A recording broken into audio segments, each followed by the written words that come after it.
우울증 안 걸리는 사람이 저는 3대 천왕이라고 부르는데 날라리가 안 걸립니다. 맨날 노는 사람. 맨날 노는 사람 날라리가 우울증 안 걸리고 그다음 뺀질이가 안 걸려요. 그다음에 세 번째 막강한 사람 띨띨이가 안 걸립니다. 아, 세 개를 다 가지고 있는데? 콩콩콩. 세 개를 다 가지고 있어. 다 갖고 있네. 아, 세 개 다 가지고 무슨 있어. 놈인지를 몰라. 날라리 어떻게 뺀질, 우울증이 예, 걸리겠어요. 띨띨이. 근데 성실한 사람, 아. 책임감이 있는 사람, 그 다음에 똑똑한 사람, 그래서 자기 기준이 높은 사람이 우울증에 걸려요. 야, 기도도 다 했고. 예, 좋습니다. 그러면 빨리 우리의 감정을 되돌아보고 또 예. 다스리는 시간이죠. 네, 좋습니다. 오늘도 궁금한 것도 고민 있으신 분들은 네. 전화로 직접 상담할 수 있으니까요. 네. 잠시 후 이서훈 소장님과의 시간 네, 기대해 주시고. 세 번째 시간입니다. 오늘은 네. 우울에 대해서 이야기를 나눠보려고 하는데요. 네네. 바로 모시도록 하겠습니다. 바로 모시겠습니다. 네. 소장님 나오시죠. 나와주세요. 선생님. 네, 감정을 요리하는 감정 식당의 맛있는 감정 셰프 이서원 셰프입니다. 명함 바꾸셨어요? 아니 나오실 때마다 소개 멘트가 달라지는 것 같아요. 이거 계속 해야 돼요. 네, 소개는. 네. 분뇨 관리해서 아닙니다 뭐 하시더니 이제는 아하, 또 감정 셰프로. 식당으로 다시 또 와, 셰프로 돌아오셨어요. 돌아오셨습니다. 예. 음. 뭐 불과 몇 년 전만 해도 네네. 예, 저 우울증이 있고 이제 약을 먹는 걸 숨기는 분위기가 있었잖아요. 그렇죠, 그렇죠. 네. 근데 요즘에는 그렇지 않은 것 같아요. 요즘에는 뭐 연예인들도 자기가 자연스럽게 공항이나 연예인들 공항 들고 네, 있다는 네, 얘기 네, 되게 네. 뭐 예. 자연스럽게. 내가 만든 걸로 부끄럽지 않은 거는 밝히는 시대가 됐죠. 네. 내가 그렇네. 일부러 우울을 만든 것도 아니고 맞아, 저절로 무슨 왔다고 공황장애 생각하니. 예. 온 것에 대해서는 부끄러워할 필요가 없다. 저도 저의 생김새를 네. 부끄러워하진 않아요. 저도 그렇습니다. 예, 저절로 온 거니까요. 네, 네. 뻔뻔들 하시는. 화가 날 일이 없는데. 예. 아니 왜 나? 약간 우울과 분노가 네, 우리 같이 네, 느껴진다. 맞습니다. 아니 왜 다른 사람 생각은 안 해줘요? 저는 사실 노래를 네. 잘 부르진 못하지만 열심히 부르는 이유가 하나 있습니다. 예. 뭐냐면은 눈은 그냥 감으면 되고 안 보면 되고 네. 귀는 숨은 참으면 되고 입은 닫으면 되는데 귀는 어떻게 할 수가 없어요. 아, 양손을 묶어놓으면. 네, 그러니까 그거네요. 난 부른다. 여러분들은 들어주세요. 이렇게 이렇게 시스템이 돼 있어가지고 예. 저는 뭐 그냥. 그래서 내가 뭐 그냥 뭐라고 얘기하려고 당당해요. 예, 아니, 당당합니다. 뭐라고 얘기하려고 그랬는데 예. 사실은 저는 이제 신부님하고 같이 있으면서 네. 신부님이 이제 막 그 노래 좀 하지 마. 제가 막 그런 얘기 많이 했거든요. 네. 근데 이제 본인이 즐기기도 하고 맞습니다. 사실 모이세 신부님의 가장 큰 장점은 자신을 이렇게 바닥에다 깔아서 다른 사람들을 기쁘게 해주는 게 있어요. 아하. 자신을 희생하는 게 있어. 해석입니다. 네, 해석 잘하니까 또 우월해지네요, 야, 제가 해방이 또. 되네요. 아니 그 모이세 신부님 진짜 장점이에요. 이게 근데 내가 나를 이렇게 스스로 희생하면서 내려놓는 순간 사실 나는 그 바닥이 아니잖아요. 오늘 주제가 그 예, 우울이잖아요. 우울인데, 예. 모이세 신부님은 우울 걸리기가 굉장히 어려운 저는 진짜 네. 인생에 딱 한 번 우울했어요. 네. 정말로. 그 외에는 우울할 일이 없어요. 네, 그 제가 지금 말씀 들으면서 왜 그런 생각이 드냐 하면 우울에 절대 빠지지 않는 사람 유형 중에 한 분이 이런 분이거든요. 어떤 분이냐면 뻔뻔한 사람. 내가 노래방 점수가 맞아. 30 나와도 네. 내가 즐거우면 그만이지. 그렇죠. 내가 노래방 기계한테 맞춰야 돼? 그럼요. 그냥 귀 있는 자는 들을지어다. 그렇죠. 나는 즐겁게 부를 맞습니다. 것이니. 이렇게 얘기하면 우울이 왜 걸리겠습니까? 그럼요. 저는 모든 당당해요. 그래서 이런 사람은 어떻게 해야 돼요?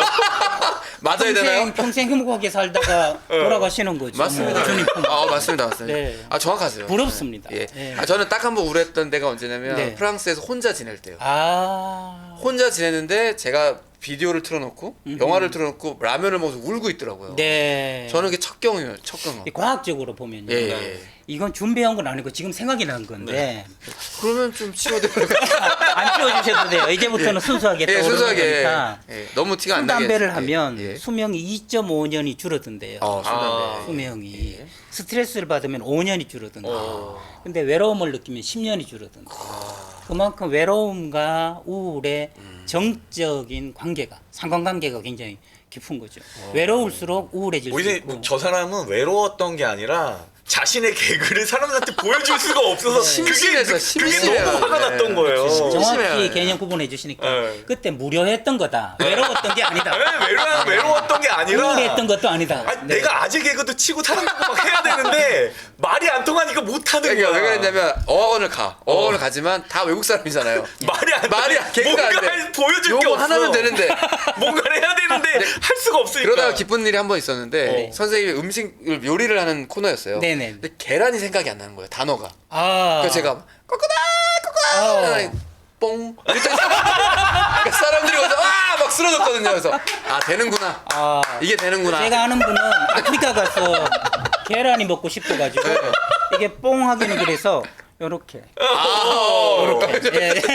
예. 그래서 이제 우울하다고 해서 모든 가 다 치료를 받는 건 또 아니라고 생각이 네. 드는데 그래서 우울한 감정을 느끼는 것과 네네. 우울 감정으로 인해 치료를 받아야 하는데 요 차이가 좀 궁금합니다. 그냥 2주가 차이예요.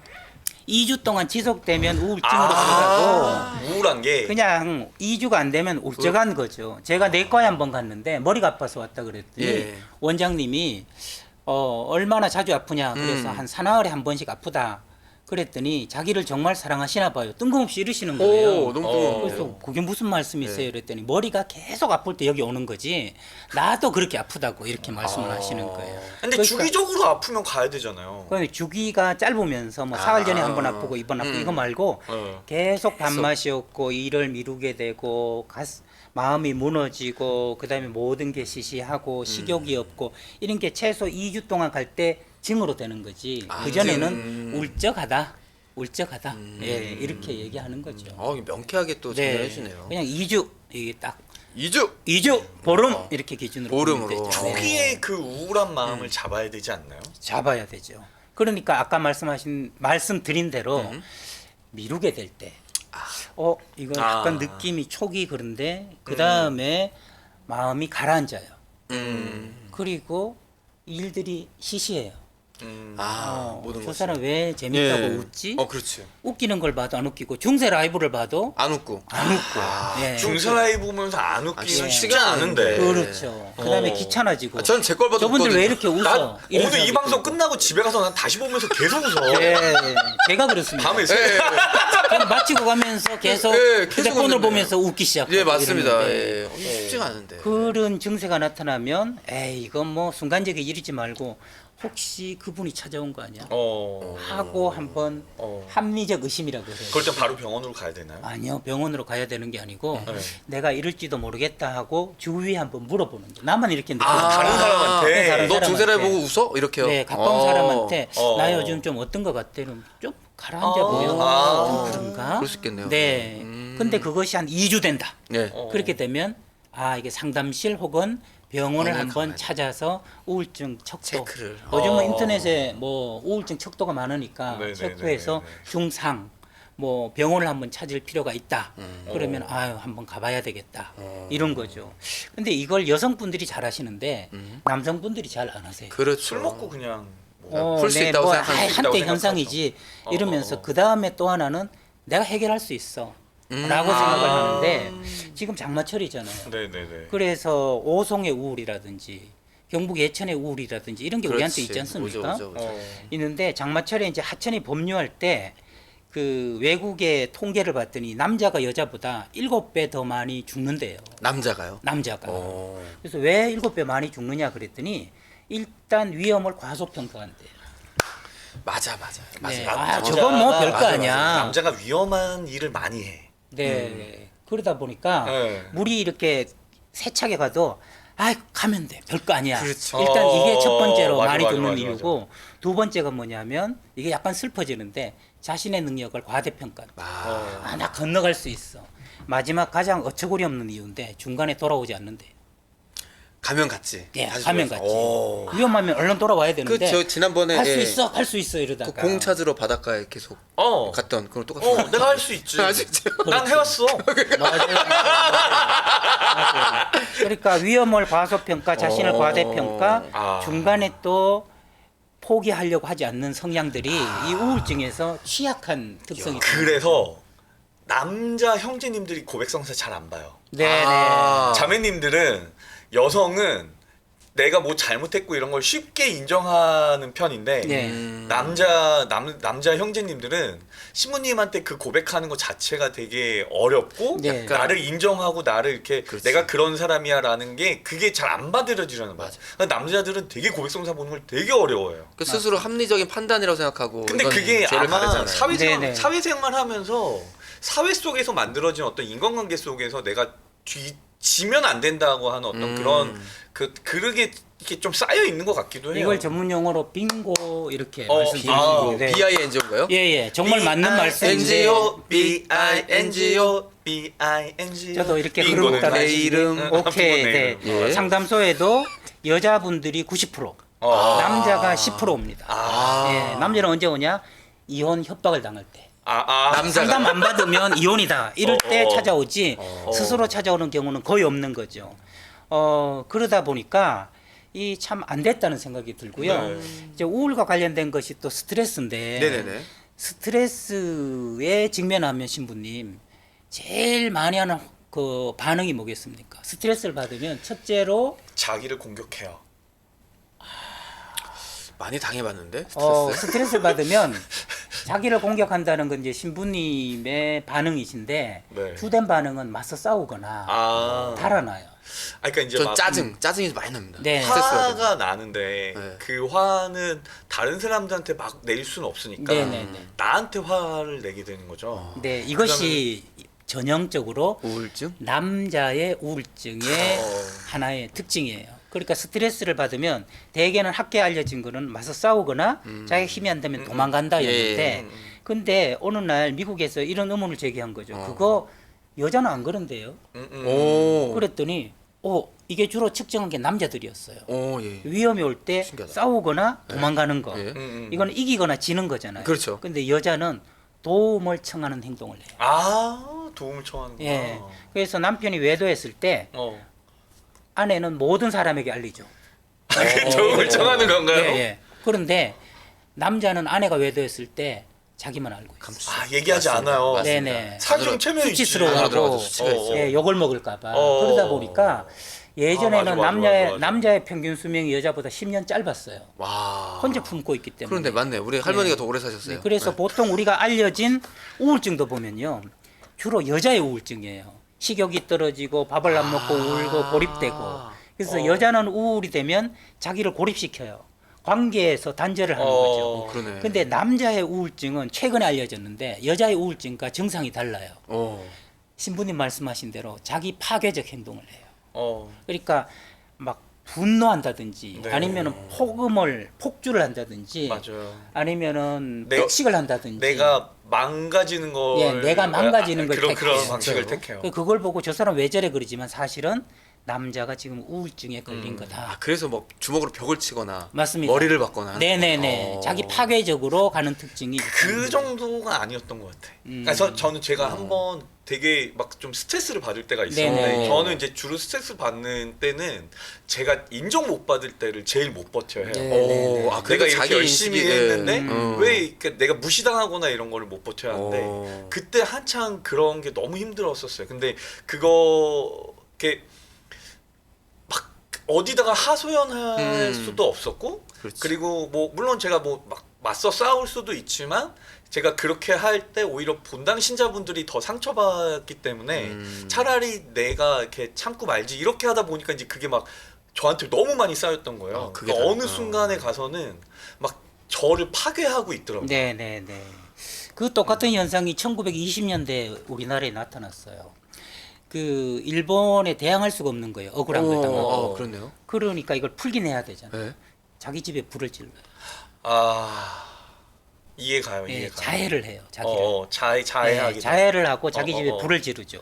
그게 이제 옛날에 1920년대 신문들에 나온 거죠. 조선 사람들 이해가 잘 안 된다. 같이 맞서 싸우지도 않고 싸울 수 없을 자기 때. 파괴적으로 하니까. 그러니까 인정을 못 받을 때 억울하고 힘드셨잖아요. 근데 이거를 터트리면 더 인정을 못 받게 되니까 결국은 그걸 못 하고 자기 파괴적으로 자기를 힘들게 하는 걸로 이걸 어떻게 하든지 풀어야 되니까 그런 현상이 나타나고 그게 남자의 우울이다. 근데 약간 네. 저도 궁금한 게 있는데 이게 이제 남자의 우울이긴 하지만 네. 인간은 다 남성성과 여성성을 아니면 아니면서 네. 같이 갖고 있잖아요. 네네네. 그랬을 때 여성임에도 불구하고 남에게 수치심을 느끼는 걸 못 견뎌하는 사람이면 네네네. 자기 파괴가 시작될 것 같고. 맞습니다. 근데 네. 그것을 아주 건강하게 그렇다면 해결할 수 있는 방법이 있다면요, 선생님. 네, 제가 아까 그래서 네네. 해석과 뭐 방향 설정이라고 그렇죠. 예. 말씀을 드렸잖아요. 그 제일 좋은 거는 아까 김대중 신부님께서 답을 미리 말씀을 해주셨어요. 그 예, 먼저 그렇게 들었으면 제가, 안 됐는데. 예, 그럼. 천기 누설을 해주셨죠. 천기를 두서라고. 천기 누설을 해주셨어요. 이미 어쩐지. 간 사람한테 진실되게 얘기하더니 천기 두서라고. 네, 그런데 뭐라고 말씀하셨냐면 실패해도 괜찮아 그랬거든요. 우울해도 괜찮아가 답이에요. 저도 요즘 한 90%가 20, 30대가 저희 상담실에 와가지고 우울을 호소해요. 네, 근데 다들 너무 힘드시겠어요. 네, 다들 명문대고 누구나 부러워하는 스펙들을 갖고 있는데 우울해해요. 우울해하는데 공통 특징이 자기를 싫어하고 미워해요. 자기 스스로 자기 네네. 자신. 그다음에 왜냐면 나는 내 거니까 내 맘대로 할 수 있거든. 그렇지. 그렇죠. 그리고 공통 특성이 빨리 벗어나고 싶어해요. 그러면서 이 우울한 자기를 너무 싫어하는 거죠. 그래서 제가 두 마디로 이분들을 치료하고 있는데 예. 이건 영업 비밀인데요. 예, 오늘 공개합니다. 네, 최초 네. 공개. 네. 최초로 공개합니다. 아니, 얼마짜리 비밀인가요? 네. 선생님, 아니면 이거 그 뭐 뒤에- 몇백만 원짜리 비밀이죠. 뒤에 있는 분께 들어보면 어떨까요? 저 뒤에 아우, 있는 분 위치를 보시면 마이크가 정확하게 아니, 마이크가 정확하게 마이가 정확하게 있으니까. 네, 복권도 정확하게. 이렇게 해가지고. 네, 저 치워드릴게요. 죄송합니다. 와, 네. 아니 너무 다른 거 저분은 누구세요? 네, 옛날에 황정신 사진 보는 것 같은데요. 저분은 예. 너무 있어 보이고. 예, 말씀해 주시죠. 말씀 한번 해주십시오. 제가 이제 비밀에서 말씀을 좀 드린다면. 예, 영업 비밀. 첫 번째로 우울한 나도 괜찮아 하는 이야기고요. 네. 두 번째 영업 비밀에 해당하는 것은 그 모든 것을 합한 게 나야라는 이야기예요. 우울한 것도 나고 그 다음에 우울해서 벗어나려고 하는 것도 나고 가끔 쾌활한 것도 나고 내가 따로 있는 게 아니라 이 모든 걸 합한 게 나다. 그래서 천천히 가도 된다. 더불어 살아도 된다. 이렇게 자기 우울하고 싸우려고 하지 말고 우울하고 친하게 지내라. 암 환자들도 암과 싸우려고 하지 말고 친구처럼 지내라는 말이 있듯이 예. 우울도 금방 생긴 것도 아니고요. 금방 나가는 것도 아니고 그 감정이라는 여인 속에 찾아온 장기 투숙객이 우울이거든요. 그러니까 오랫동안 계실 만큼 계시다가 가셔라 하면서 인정해 드리는 게 우울을 뿔을 덜 나게 하는 길이에요. 우울에서 되게 중요한 게 있는데 단 한 사람이 중요해요. 단 한 사람. 그게 뭐냐면 일본 영화 중에 우리 남편이 우울증에 걸렸어요 하는 영화가 있어요. 네. 네, 저 본 적이 예, 있습니다. 뭐 제목을. 칠레가 우울증에 걸렸어요. 예, 원제가 예, 그런데 예, 예. 그때 칠레를 건져낸 것이 아내거든요. 근데 아내의 영화 전반적으로 나오는 역할을 보면 아내는 칠레에게 어떤 말도 하지 않아요. 그리고 어떤 말도 하지 않는다는 것은 아까 김대중 신부님께서 마지막에 하신 말씀 중에 수재민들 여러분 조금만 힘내시고 그런 말이 우울증 환자한테 제일 해로운 말이에요. 아니 왜 해로운 말을 하고 가신 거예요? 아니 그게 이제 상황이 다른데 아니, 이제 우울 상황을 깜짝이야. 보면 예. 조금만 힘내세요 하는 말이 우울증 환자에게는 절망으로 빠뜨리는 말이거든요. 오히려 더. 힘을 낼 수 없기 때문에 지금 이 우울한 상태인데 건데. 본인도 알고 있는데 거기다가 조금만 힘내세요. 뭐라도 해보세요. 파이팅. 산책이라도 해보세요. 그러지 말고 뭐라도 해봐요. 저랑 같이 나갈까요? 그 사람 10m 가기도 힘든데요. 우울 있는 사람은. 어떻게 해야 돼요? 그래서 그저 지켜봐 주는 거죠. 아까 우리 그 앞에 계신 선생님들이 여기 뭐 있어 하면서 이게 막 지금 이게 거울이거든요. 예. 거울. 예. 제가 이걸 또 항상 돈 주고 소품 사오기 때문에 소개해야 돼요. 소장님 화이팅! 화이팅. 저한테 막 한번 해보세요. 화이팅! 근데 거울을 어렵게 제가 샀는데요. 이렇게 하면 좀 안 비치죠. 그렇죠. 네. 이쪽으로 보면 1대1로 보이고요. 예. 이쪽으로 보면 되게 크게 보여요. 되게 크게 오, 보여요. 좀 특별한 그러네요. 거울이군요. 특별한 예, 예. 그러네요. 네. 8,000원 주고 샀습니다. 소장님 화이팅! 화이팅! 네. 근데 이 사람한테 크게 보라고 얘기하면 독약이 된다는 거죠. 이미 크니까요. 아니요. 이미 작아 있는데 예. 힘내. 조금만 힘을 내. 이렇게 크게 보라고 얘기하면 아. 이게 오히려 독약이 된다는 거예요. 그런데 대부분의 곁에 있는 분들이 힘내라고 조금만 힘내라고 자꾸 이런 얘기를 해서 오히려 더 우울에 빠지게 하는데 그 남편이 우울증에 걸렸어요 보면 항상 1대1로 비춰져요.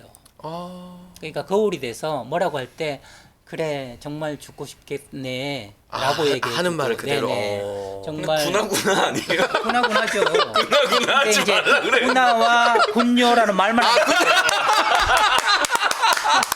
뭐 먹어와 먹을래랑 뭐가 다른 거죠 지금? 그러니까 거울이 돼서 예. 그냥 그 심정을 그대로 이렇게 반영만 해주는 거죠. 반영만 해주는 그럼 거죠. 좀 의미가 있네요. 네. 본인은 뭘 해야 되냐면 반대로 이렇게 돌려가지고 작은 일을 크게 봐야 돼요. 되게 작은 성취를 크게 봐야 돼요. 김민나 아나운서가 신부님들 네. 뭐라도 해보세요. 저희 지금 그냥 열심히 하고 있어요. 지금 소장님 그러시구나라고 지금 네, 1대1로 네, 지금 네. 함께 듣고 그래서 있는데 이제 참. 서울의 효과는 네. 끝. 벌써 그러니까 본인이 예. 작은 일도 되게 크게 보는 게 그건 의미가 필요하고요. 있네요. 오히려 곁에서는 큰 일도 크게 막 더 북돋아주지 말고 그 사람 말하는 대로 그대로 거울처럼 반영해줘라. 그리고 이것을 지속해줘야 돼요. 근데 보통 이제 우리가 저지른 실수가 뭐냐면 우울증에 걸렸다 그러면 그냥 또 연락하지 마. 지금 우울하대 이러는데 계속 연락해야 돼. 그래서 일자가 없어지지 않아도 이분이 띡 뜨는 걸 보고요. 항상 이런 걸 외로움을 느끼고 누구도 나를 돌아보지 않을 거야 하는 네. 초라함을 느끼고 있는데 계속 까똑 뜬단 말이에요. 근데 아침마다 저녁마다 괜찮니? 밥은 먹었어? 네 생각이 나? 그러면 괜히 눈물이 핑 돌면서 아이고. 누군가 한 사람은 항상 나에게 관심 가져주는 사람이 있구나. 그것이 나에게 있어서 나도 힘을 좀 낼까? 네. 하는 위로가 되는 거죠. 위로. 그러니까 뭔가 뭐 힘내 뭐 이런 어떤 그런 말이 아니라 그냥 일상의 언어로 대화를 맞습니다. 네. 저도 좀 들은 얘기가 있었는데 네. 정말 힘들었던 자기 이제 남자친구가 큰 병에 걸려가지고 갑작스럽게 입원을 했었대요. 근데 거기에 이제 다 와가지고 괜찮냐 뭐냐 했을 때 다 의미 없다고 막 맞습니다. 생각했는데 네. 어느 선배 한 명이 딱 오더니 그냥 한마디 했대요. 예. 밥은 먹었어? 밥은 이 한마디가 먹었어. 네. 밥은 먹었어. 그 사람을 일으켜줬던 네. 한마디라고 하더라고요. 이 중요한 포인트가 뭐냐면 우울은요. 음. 괜찮은 사람이 걸린다는 거예요.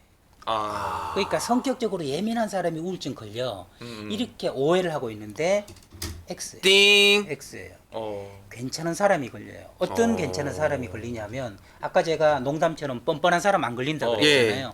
우울증 안 걸리는 사람이 저는 3대 천왕이라고 부르는데 날라리가 안 걸립니다. 맨날 노는 사람. 맨날 노는 사람 날라리가 우울증 안 걸리고 어. 그다음 뺀질이가 안 걸려요. 어. 그다음에 세 번째 막강한 사람 띨띨이가 안 걸립니다. 세 개를 다 가지고 있는데? 꽁꽁꽁. 세 개를 다 가지고 있어. 다 갖고 있네. 세 개 다 이게 가지고 무슨 있어. 의미인지를 몰라. 날라리 어떻게 뺀질, 우울증이 예, 걸리겠어요. 띨띨이. 근데 성실한 사람, 아. 책임감이 있는 사람, 그 다음에 똑똑한 사람, 그래서 자기 기준이 높은 사람이 우울증에 걸려요.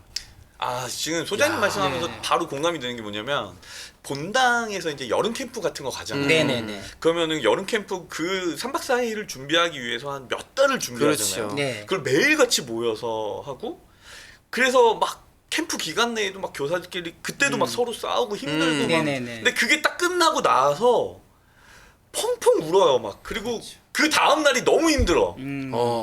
캠프 준비하기 위해서 매일 모였었는데 네네네. 캠프가 끝나고 나서 아무것도 안 하니까 그렇지. 그러니까 뭘 해야 되지? 네. 그래서 진짜 박사 논문 쓰고 나서 극단적 선택을 하려고 시도하는 분들이 꽤 있어요. 맞아요. 네.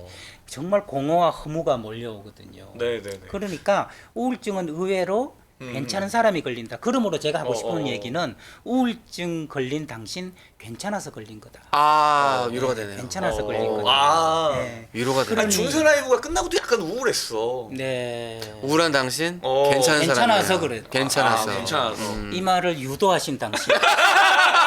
난 띨띨해서 몰랐어.